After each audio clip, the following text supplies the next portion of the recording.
what we wanted to do today really is just have a chat about the situation around sort of all things CRM. Really, it's a bonkers time going through sort of coronavirus situation and what's going on in the world, and for us being marketers, obviously how brands are communicating with their customers through this time is sort of been quite front of mind for us, isn't it? Not only the people that we work for, but the brands that we all follow. So what sort of, it would be good to just have a chat about that, get your guys' opinions on what we've been doing for clients, what our clients have been experiencing, what good things you've seen, what bad things you've seen, what sort of recommendations or learnings. We'll just have a bit of a geek out really. Nice. So where do we start? Like what do you think has been, what have you guys seen like throughout this period? If CRM is obviously a large kind of umbrella term, but largely we're referring to sort of email marketing practice, text message, SMS, direct mail, ultimately your customer database, right, and how you're engaging with that. But Kat, what have you sort of seen through this period? Like, have brands changed massively what they've been doing in this space? Definitely adjusted to, obviously, their messaging, the frequency, but also, so not only from like the marketing perspective, but also whether they have stock, how relevant it is currently. And obviously, so we've got like a retail brand, which, they're doing really, really well. They are basically flying off the shelves. But what they're doing is they're keeping up the messaging of the hopefulness of, the brighter days will come. We'll get through this together. And also kind of tapping into the weather, because we've been so lucky that it's been sunny. That's also kind of working, towards that. And like they've been doing really, really well. And like we've had like some few different programs that we basically launched for them. We've done some like transactional emails that, it's not all about sales. We're tapping into the service emails that we don't have to sell anything in there. We're just basically saying, look, we're updating you on your journey, whether you just placed an order or you've browsed somewhere but you dropped off, and what else? Quite a few bits like that.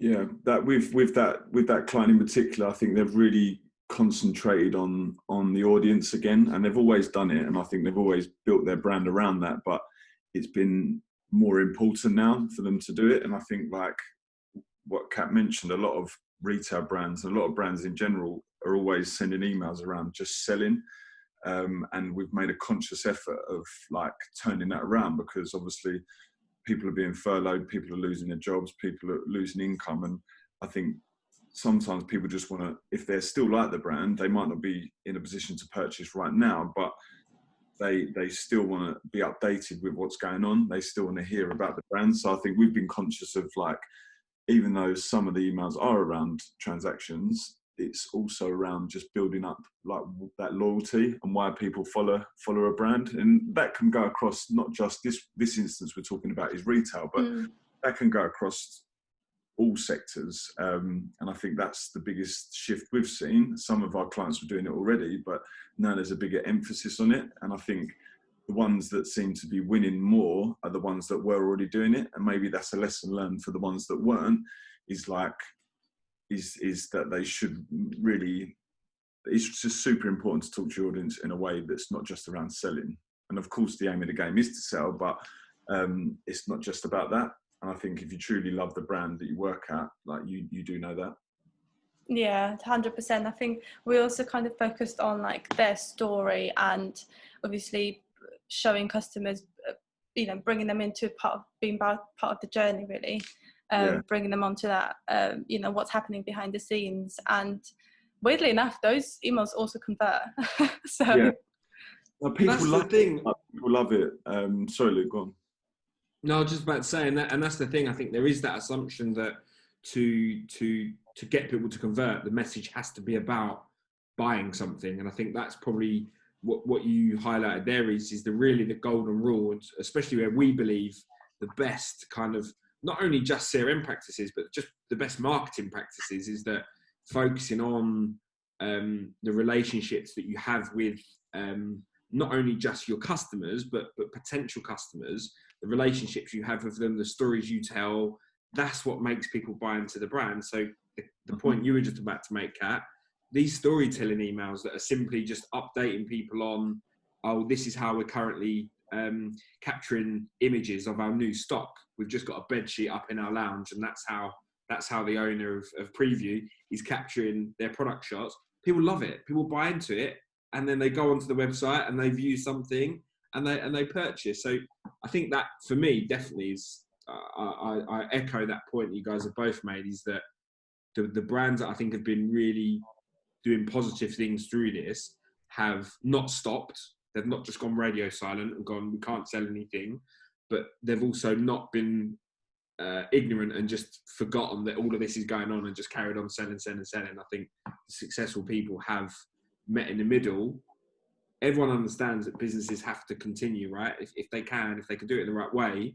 But I think that's where CRM plays such a crucial role, because it is that data you have, the first party data on people.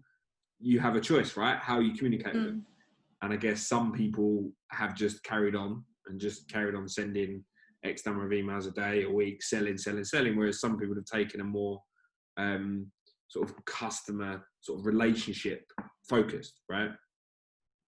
And I think it's good, like, for some of the brands that we follow that we don't actually work with, like seeing how they've adapted to it, and like some of their creatives, like Zara, big retail brand, like you can see some of the stuff they're doing now is like in someone's house, or like maybe that's changed now where I think they're based in Spain, but I think like, where the restrictions are probably looser now, we may see them go back. But during like the real lockdown, you could see where the big brands were trying to adapt and change, and I'd be intrigued to know like how that performed for them.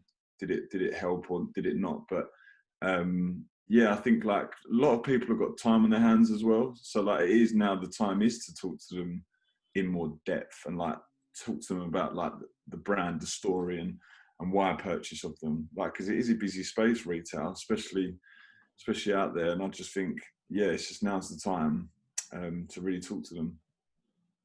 Yeah, we've found it's a it's that opportunity to look at the audiences and look at the different segments you have, and actively go and try and focus and engage with those audiences.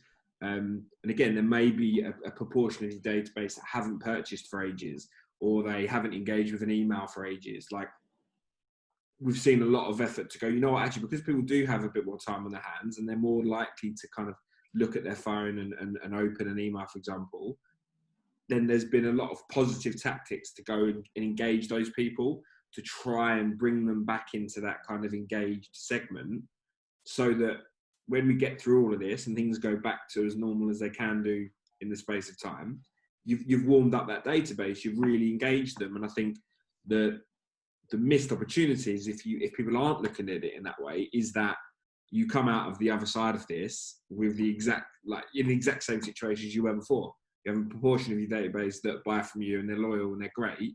You haven't done anything for the other sort of section of that audience. So I think that's something that people that have spent time really trying to understand their audience through this, of the people that have performed better. Yeah, I agree. And I understand that not everyone is in a position to be able to sell anything at the moment. It might not be the correct time, but I think doing that spring clean of your database, of your automations, of your templates, of your messaging, all of that can help a lot. 100%. And we've done that even outside of this, like the topic we're talking about. Like, we've done that as a business, like throughout this time. Me, Reece, and our brother Marcus mostly have been looking at house cleaning or spring cleaning the business, getting the documents refreshed that we've been meaning to refresh for ages, and rewording contracts, getting them sorted, like just basically like housekeeping. So every channel, whether it's your CRM database, whether it's your PPC ads, which we did another podcast on, whether it's your business itself. I 100% agree, Kat. Like, it's this period of time should be used to improve. Everyone talks about self-improvement, don't they? And there's a lot of pressure on what did you do during lockdown to like change your body. Like, everyone does things very, very different. But I think from a business perspective, my opinion is, there's a lot of areas that do need the cobwebs sort of dusted off and had a look at, really. What do you guys think of sort of the channel mix that's being used? Obviously, email is largely the prominent kind of channel, and we have seen sort of engagement rates go up during this period when people have a lot more time. But if we took something like SMS or direct mail, like I know we've done a few direct mail campaigns through this period, Reece. What's the sort of what's the situation there? Yeah, I think it's a good question. A lot of people I've seen and our clients have seen is testing direct mail or testing it like for the first time. Some of them have already been doing it and have like upped what they were doing, but we've seen like a few brands actually test it, majority around like their lapsed customer base. But it's performing really well. I think like it's a shrewd move because the majority of the country, majority of the world are sitting at home. So like you'd like to think that they're taking note of what's coming through their letterbox. But yeah, I think it's a real good time, especially now that things have been eased and lockdown has been eased and people are allowed to move around a bit more. I do believe like direct mail is a channel to really be testing, and I think like around that lapsed customer segment is the one where we would probably recommend someone doing something at, because they've paid an interest before, they've lapsed for whatever reason, and I think that is the audience we're seeing the best growth in. And like I say, like people sat at home now, they are traveling out a little bit, but the majority are still sat at home. Like now's never been the better time to do it. And I said it on another podcast, Luke, like, and I'm looking at my post today and I've got a Sky and I've got an installation company, but that's it. Like that's all I've had from my letterbox for the whole week. So for like retail brands, tech brands, any brand like who want to talk to their audience, it's an empty space. Like it's so empty. And I just think, just test it. And I bang on about this all the time. People think it's expensive. People think it's hard to do. It's not. It really isn't. And I think you'll be surprised what you get out of it. And I think the same sort of rule applies that we were just talking about for email, is that it doesn't have to be about selling. It doesn't have to be the hard sell. And like you said, you could take the win back sort of segment is a fantastic audience that we see people utilizing this physical channel, particularly for win backs. But on the flip side, your most loyal customers now could be a perfect time to send them something like the equivalent of like a birthday card, like something physical, something that shows that you care and you're talking to them, asking how they are, is a really exciting channel. Definitely. If you've got products, depends, like it doesn't have to be retail. I know we talked about retail a lot, but if there's products and you've got like a brochure and a digital brochure, sometimes it's nice for people to have as a physical. And to your point, Luke, yes, it's the laps and the win backs, but also talk to your loyal customers, like your like hero customers. I think they're just a great segment to send something maybe that is more expensive and it's worth spending that extra £1 on to get something that shows stuff in a little bit more detail. But we're seeing like SMS as well, aren't we, Kat? Like we do a lot of SMS now, a lot of automated stuff. That seems to be performing really well, doesn't it? Yeah, so we weekly, like we send the win backs, we send abandoned carts, so they're performing well. And like sometimes we do like ad hoc campaigns where we message the loyal customer base, which they seem to convert the best out of all the segments, which kind of makes sense. SMS is such an exclusive channel, and it can seem so intrusive to some people. So when it's done well, it's done. It can bring really good investment. Yeah, we have to be careful. No, sorry, just Reece. We absolutely have to be careful. I think just to kind of go on to that point, Kat, it can absolutely be seen as intrusive, and I guess that's why it's important to sort of set the foundations in a way that we have for our clients, which is giving like specifically people opt in for the text message service, or not really a service, but they opt in for it, so they know. So rather than just sort of having a catch-all of a marketing T's and C's that says we can do and then people don't really realise it.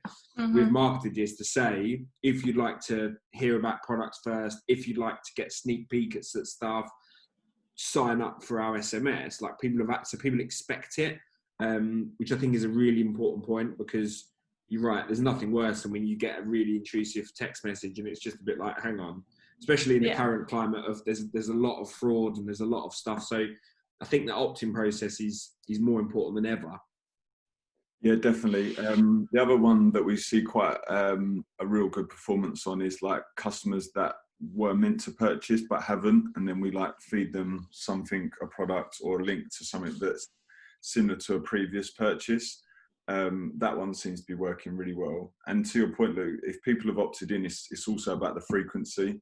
And I think like we are really mindful of not bombarding people with, and it's the same with email really, like frequency is key. And it's the same with SMS. If not, you have to be more careful. And I think we're very mindful of what we send out for clients. But when you do it tastefully, it really works. Yeah, 100%. Yeah.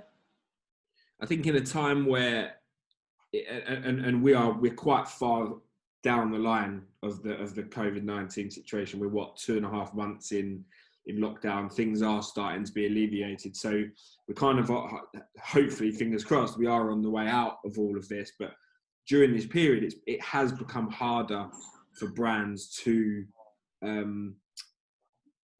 acquire new customers, right? It's not as easy. So that's why sort of CRM and maximizing the first party data of past customers, of existing customers, of lapsed customers, that's where it's been so important. And I think it's just really opened up people's eyes, marketers' eyes, to the importance of that. And I think as much as like sort of CRM and email has always been there, I think and I hope that people will be more aligned to sort of our mentality, which is like, that's where it starts. You start with the database you have. Start marketing to those people, because one, you know who they are. You've got a lot more data on them. There's a much more clearer intent and likelihood to sort of convert.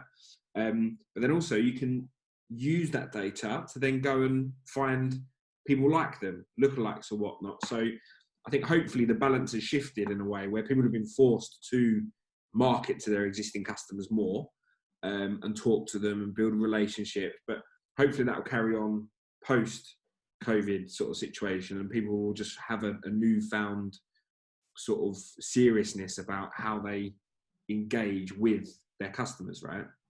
Yeah, definitely. It almost reminds me of GDPR when that was in the full swing of things, and everyone thought, oh no, now I have to be transparent about the messaging and about the sign up, and now this is what people expect. So obviously, if anything, that just this current climate is bringing that into the next level. It's so true. That's such a great point. It forced everyone to clean their data, didn't it? Massively. It forced everyone to start behaving in a better way, and hopefully now this process will make people not go down the hard sell constantly, not do sort of shady tactics. Will really start to appreciate building relationships, and the value. Because I think people, you said it earlier, Reece, that like a lot of the brands we work with have always focused on those relationships with customers. But we can't kid ourselves. There are a lot of brands that don't really value the customer. It is purely about just sell. And I think a lot of people have probably been found out or have realised themselves that they may be, or wished that they'd spent more time building those relationships in the past. Yeah, I think people can still win by not caring. And I know that sounds horrible, but I think people can still win with not caring. Because I know we're all in marketing, so we look at things a little bit different. And when I ask my friends that aren't, like some of them aren't really bothered, but then there is a big percentage that is. So you could argue like you need to do both, but I think there is people winning without caring, but I just think you win even bigger if you look at it as a whole. But yeah, I think like there's so many brands that I follow, and I just shake my head every morning because it's the same thing that comes through, and it's just a waste of an email. And I don't even click them, and they still send pretty much the same thing every day. But some people just are oblivious, and it probably may catch someone at that time, and they may need that product at that moment and purchase. But for us, like, why not do everything? Why not care? Why not like do the whole overarching project?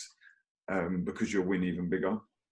But it'd be good to probably throw it back to you, Luke, and Kat. What not doesn't necessarily have to be a client of ours, but what's been one of the best emails or direct mail pieces, SMS pieces you've seen over the last couple of months? Doesn't have to be a transactional one. I'd say, like, for me, the best ones I've seen would be playlists. I think brands that have been like sending playlists or showing their personality that way has been quite cool. I follow a few running brands, and they've been sending me running playlists, which has been cool.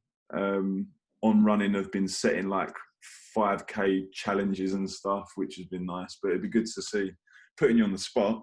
I think from my side, I think I've seen lots on the sort of the B2C side. I've seen lots of great things, and some of the brands that I follow that have addressed sort of helpfulness, if I can call it that, like where they've given their email and their comms are now about guides to healthy mind, healthy body, just keeping fit at home, keeping well at home. All of these sorts of things I think are really great. On the B2B side, which I think we haven't touched on a lot in this, and it's almost worth like a complete separate podcast, but people are not in their offices. So the direct mail side of things is tough because most people don't have personal addresses, so they can't really mail people that way. Are people in the buying behaviour of going and buying new tech, and they're probably in that research phase still, and they're spending probably more time than ever. I know I have been spending more time than ever researching different products or technologies that we as PK may want to bring in. I think some of the databases that I'm on of those sorts of brands, again, haven't just been shoving, do you want an online demo? Do you want a demo? Do you want a demo? Like they've switched to being helpful and giving me guides and saying, oh, here's the latest webinar that we recorded last year, but we think you might like it. Or here's a white paper we done last year, but we think you might like it. So again, they're using their data they have on me, and I'm not a person of one in this segment. It will be a large segment, but they're understanding what sort of content I've looked at or what products I'm looking at on their business, and then they're giving me useful content. So for me, I think some B2B businesses have done some really cool things. Cool. Yeah, and for me, I think for me it's kind of like a mixture of what you guys said, and obviously because my background is in CRM, I do appreciate a good customer journey. So as geeky as it sounds, so recently I made some purchases on Adidas, and they've been great since the welcome journey, transactional journeys, confirmations, deliveries, returns, exchanges, preference center, everything, you name it. They've done it really, really well. Back in stock alerts. So like they're, one of those brands that I do kind of appreciate what they've done, how much they've done, and they've gone that extra mile, and they still keep that personality in there. They say, oh, thanks, we would like to get to know you, or thanks for sharing, etc. So I think the messaging goes in line with the brand, but also just keeping it nice and conversational. That's fun. I found it was a fantastic one. It was a while ago now. It was I hope they would have done it anyway, but maybe this situation just gave people more sort of headspace to be able to consider it. But it was a flower, like an online florist delivery company, and in the lead up to Mother's Day, they did almost like a mini preference campaign. But they sort of said, look, if you don't want to receive our Mother's Day emails, for a lot of people, Mother's Day is a really sad period. They just said, tick this box if you don't want to receive Mother's Day stuff. And I thought that was fantastic, because you could have just ignored it and just carried on sending it. But they were able to exclude those people from all of their Mother's Day offers and delivery and last minute orders and so forth, which I thought was so thoughtful, and just a sign of a business that generally cares. and wants to send out for what is a simple campaign to send out, give people the option to opt out of certain things. And then you've got a segment forever then. They've always got that segment that they know these people, for whatever reason, don't want to receive certain emails. So that was a really cool and just just a great sign of good, solid marketing, really. Another one that I've seen is like influencer takeovers. So we've done it with ours, which like an influencer would take over the email newsletter. But On Running, which is another brand I love to follow, their CRM's amazing. They've been doing it with athletes, so like Olympians and stuff. They've been doing like a whole piece on, I don't know what they've been doing during lockdown or what's their latest training regime, and then they've put them in the clothes they're wearing, and then you can either read the article or shop what they're wearing. So like the email is very much like visual and creative, and you're like, oh wow, they look really cool. You can just shop it, or if you actually want to read about what this lady in particular was doing, you can. So that was a really nice one, and we're doing it with a couple of our retail brands. Is like having like customers being a part of the email as well. So like when people have tagged them in the product, making them feel part of it is by like including them in the creative. So like obviously a lot of brands at the minute are doing a lot of the creative and the photo shoots at home. By actually having the audience do it, brings them into it. So that's been a really cool one we've seen. And yeah, I'm just waiting hopefully to get picked by one of them. Don't worry, mate. You'll make it onto the preview feed at some point. Don't worry. Yes. Here's Kat. Yeah, definitely. Just tag them, and yeah, we'll include you. No, it's funny using them for an example. Like they've just launched women's again. Like they did it before and it didn't really work out for them. They'll be the first to say it, and they've relaunched it, and it's just gone crazy. Mm-hmm. And the reason is because women, or the majority of women, really get behind it and want to tag themselves in, but they're seeing a lot of men don't want to tag themselves in the products they're wearing. So it's quite a good insight that like men in particular on social media don't really like to tag the clothes they're wearing, whereas ladies, women are like loving it, and they're really like being the heroes. It's like they're seeing this massive like tribe forming of the brand, which is amazing to see. Yeah, it's like a little community now, isn't it? Yeah. And you can still see that in engagement of those emails too. There is slight differences between if I send a gendered email to men or women, which is really interesting. Yeah, no, it's just gone. He said it to me the other day. He just said, Reece, it's gone. He said, why aren't you not posting like this? And don't know why. Someone may be able to tell us what the psychology behind it is, but it's good to see. It's different behaviours, isn't it? It's sort of just all round. Everyone is so different, and that's why it's important to really understand that data of what makes people tick, what people are more comfortable engaging with. Like we know for a lot of our retailers, they find that model shots, particularly of males, without the head, they get more engagement on that sort of creative on the ads or on organic than they do with model shots with a head. Like you said, Reece, who knows the psychology behind it? But in that instance, they're still engage more when they can't see the head. No, it's still the same. We had a roundup of organic social and paid social, and it's still the best performing ads are ones without the head, and it's like crazy. And you see now we've said it, and whoever's listening to this will hear it. You'll start noticing it. More male shop fashion brands are cutting the head off. And it's apparently the engagement is higher when there's not a person behind the model, if that makes sense. Very crazy. Strange. It makes sense. The human race, it does in a way, doesn't it? It's like it's yeah. Apparently, men don't like it. I don't know why. Crazy. I'm not fussed. I actually prefer. The human race is I prefer. Human race is very funny. Yeah. No, but it's good. But it's like I said, throughout this period, like we've tried to highlight some of the key points.